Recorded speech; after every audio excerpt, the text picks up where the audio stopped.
Ayan yung mga tirador ng kaning lamig. Ayan yan, no? Ayan yung ano.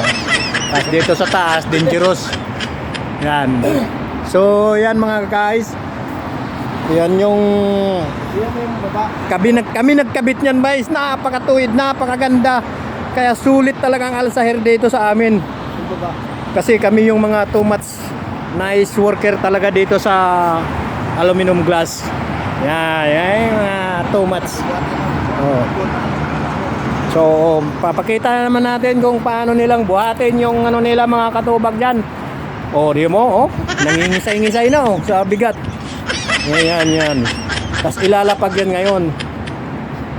Oh, ganyan sila kalupit mga katubag. Ganyan kalupit yung mga kasama. Kung malayo-layo pa yung pupuntahan namin, oh. Ito, 1 kilometro na tong linagyan namin ng salamin, oh. Yan, oh. 1 kilometro na yan. Pero hanggang maghapon to mga katupak, tapos na to. Kasi mga too much nice yung mga gumawa dito. Yung mga too much dangerous, iwan nasaan na napunta yung guys, muli nating pagkikita. Ito yung sinakyan nila guys, wala na ano, na nahati sa gitna. Yan yung ano na yan, nahati sa gitna. Hindi nakapag safety belt pala yung isa. Kaya doon patay, nalaglag. Oh.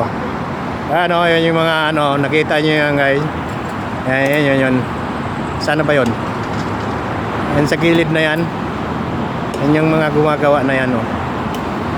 Yan, makabitin-bitin mga yan, nagduduyan-duyan. Kami, ito lang sa amin, project namin. Railings lang. Pero napakaganda ng bakod dito, salamin. Diba? 1 kilometro na yung linagyan namin, oh. Ayan, oh. Kita yan, napakataas yan. Napakahaba, napakaganda, napakaswerte talaga ng mga naanuhan namin mga amo. Kasi kami yung mga too much nice guys talaga na gumagawa. Ayan, hanggang sa muli sa pagkikita. I love you, muamua chup chup.